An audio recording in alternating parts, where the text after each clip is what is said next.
अखिलेश भैया और शशि माँ, बहुत समय के बाद आप दोनों से मिलके बहुत बहुत खुशी हुई है। मेरे प्रणाम, मेरा प्यार स्वीकार करें। आपसे भी मिलके बहुत दिन बाद मिलना। हम आपसे ओशो की बहुत सारी बातें सुनना चाहते हैं। आपके पास बहुत खजाना होता है। हाँ, जितना कुछ बोल पाऊंगी जरूर। आप शुरू करेंगे? मैं चश्मा लगा नहीं, बहुत चमकता है। नहीं फिर ठीक है, क्लियर नहीं। ठीक है। जबलपुर में ओशो जब आपके घर आ गए थे तब आप कितने साल की थी? मैं 9 साल की थी। तो पास किया था फिर उस समय की कुछ घटनाएं सुनिए। उस समय इतनी छोटी थी कि ज्यादा समझ तो थी नहीं, लेकिन ओशो अलग लगते थे सबसे। और वो अलग लगने का कारण था कि जब वो दोपहर में कॉलेज से आके बैठते थे तो हमें ऐसा लगता था कि वो बैठ के सो रहे हैं।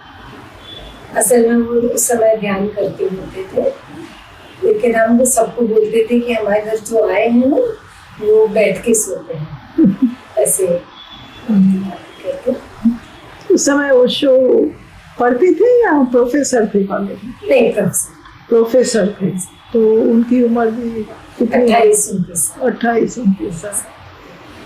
और घर में सबसे पहले मैं मुझसे शुरू हुआ, क्योंकि मैं थोड़ी उनको समझ सकती थी। बाकी मेरे बस सब भाई बहन बहुत छोटे थे और मेरी माँ तो घर के काम में ही इतनी बिजी रहती थी कि क्योंकि बड़ा परिवार था और मेरे पिता तो अपने बिजनेस में। मुझे ही धीरे धीरे ओशो के प्रति थोड़ा इंटरेस्ट आना शुरू हुआ। मैं पास जाने लगी और सबका जैसा एक रहता है कि अपना प्यार कैसे बताएंगे, तो मेरी माँ बहुत अच्छा खाना बनाती थी। खाना नहीं, कच्चन मीठा नमकीन जैसे कहते हैं। तो मैं अपनी माँ से लेके है ना, या बिना बताए भी ओशो के पास ले जाते थे और उनको खिलाती थी। यही मेरा उनको देने का एकदम था, उनका प्यार लेने का। उस समय आपसे कुछ बातें करते थे? बहुत बातें करते थे। ओशो बच्चों को बहुत बात करते हैं। मैं और मेरी छोटी बहन गीता, वो भी मेरे से 1 साल छोटी है और हम दोनों ही ज्यादा के पास। तो कभी उनके जहाँ लेक्चर्स होते थे, जब हम समझ भी नहीं सकते कि लेक्चर में वो क्या बोलते हैं क्या बोलेंगे, लेकिन अपने साथ जरूर ले जाते थे। और भले वहाँ बैठे बैठे नींद आ जाती थी, क्योंकि 1.5 घंटे का 9-10 साल के बच्चे के लिए सुनना मुश्किल रहता है और क्या बोल रहे वो भी नहीं पता, पर हमें जरूर ले जाते थे। इसी तरह उनको धीरे धीरे सुनना शुरू हो गया।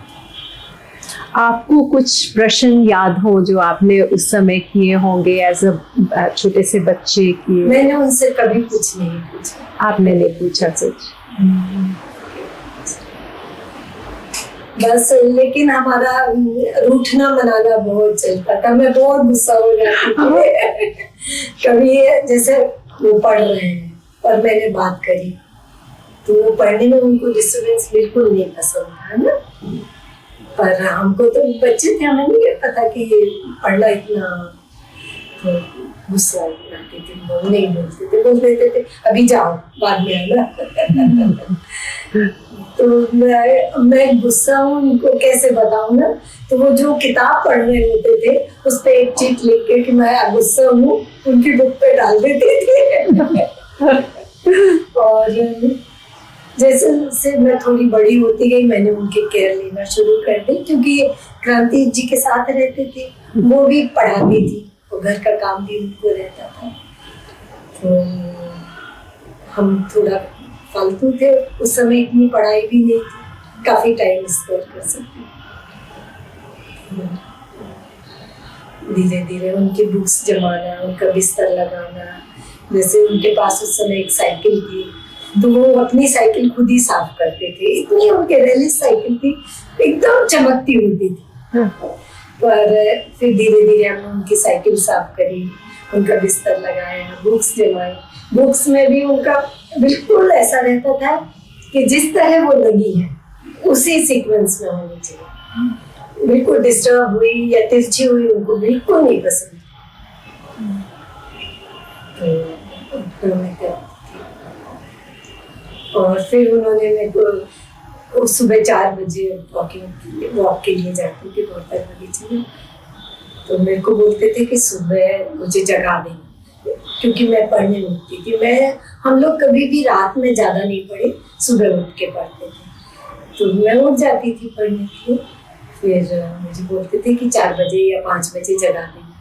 फिर मैं उनको जगाने जाती थी, ऊपर हम सोते थे, नीचे मैं जगाने आती थी तो बोलते थे अभी आँख खोली भी नहीं है, और बोलते थे 5 मिनट देर हो गई। अब मैं 10-11 साल की बच्ची में पर फिर दूसरे दिन 5 मिनट पहले गए, अभी 5 मिनट बाकी है। ऑलरेडी जागे हुए होते थे। जागे ही होते थे, तभी तो बोलते। उस समय आपको ऐसी फीलिंग आती थी कि कुछ अलग दिख रहे हैं बाकी लोगों से? बिल्कुल, शुरू से वो कुछ अलग ही रही।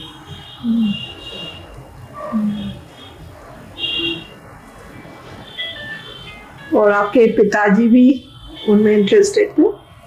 पिताजी को इतना टाइम नहीं था, तो उनको पसंद करते थे इसलिए तो अपने पास रखा। लेकिन वो बड़ा परिवार था, बहुत बिजनेस था उनका। तो सुबह से दुकान चले जाते थे, रात में 9-10 बजे लौटते। लेकिन ओशो की केयर बहुत लेते थे, जो ओशो को चाहिए। जैसे उनको बगीचा चाहिए, तो हालांकि हमारे फादर की इतनी हैसियत नहीं थी, पर वो उनके लिए गार्डन बनाया बहुत बड़ा, जो जैसा वो चाहते थे। 2 माली रखे गार्डन। उस समय हमारा उस लेकर टाउन जो पॉश एरिया था जबलपुर का, उसमें प्राइज मिलता था, क्योंकि ओशो ही अपनी पसंद से माली से काम कराते थे। उस समय हमारे घर में जो डहेलिया होता था 12-12 इंच, और रोजेस, लॉन, मछलियाँ सब पिता पूरा करते थे।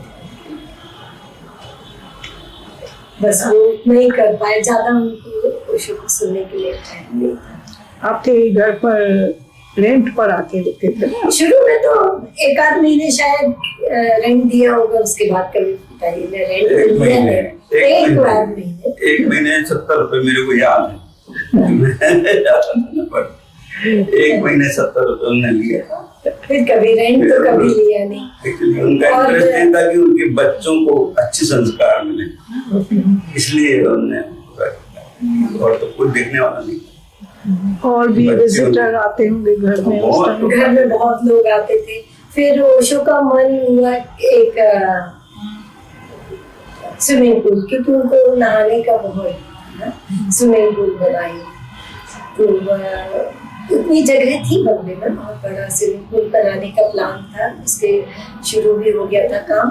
फिर अचानक मेरी माँ बोले कि मेरे 8-8 बच्चे हैं, मैं किस बच्चे को देखूंगी, सब शैतान लड़के हैं, तो नहीं बनाने दिया। फिर उस जगह पहला मेडिटेशन हॉल बना, मेरे पिताजी ने बनवाया।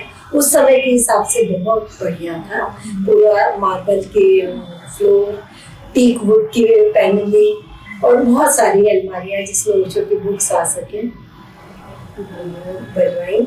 और ओशो ने पहला जो ध्यान किया उसे हॉल में किया, और उसमें 5 लोग थे, मैं, ये और अरविंद भैया, क्रांति जी और शायद नरेंद्र, ऐसे 5 लोग थे। कौन सा ध्यान करवाया? तब तो वो सजेशंस दे के ही ध्यान कराते थे, बॉडी, फिर सॉन्ग्स, फिर मन। 1 घंटे का था ये ध्यान? 45 मिनट्स। किस सन में था ये?